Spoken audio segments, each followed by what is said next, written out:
எட்டி தொடும் வயது இது, ஒரு வெட்டுக்கத்தி போலிருக்கும்.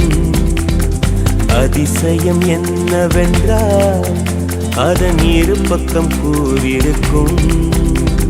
கனவுக்கு செயல் கொடுத்தால் அந்த சூரியனில் செடி முளைக்கும். புலன்களை அடக்கி வைத்தால் தினம் புது புது சுகம் கிடைக்கும். காலில் குத்தும் வாணி உன் ஏழி என்று காமி, பல இன்பம் மல்லி சேர்த்து ஒரு மூட்டை கட்டி வாணி வாணி. பல பழக்கிற பகலானி, பட படக்கிற அகலானி, அனல் அடிக்கிற துகுலானி, நகலின் நகலானி. மழை அடிக்கிற முகிலானி, திணற அடிக்கிற திகிலானி, மணம் மணக்கிற அகிலானி, முள்ளா மலராணி.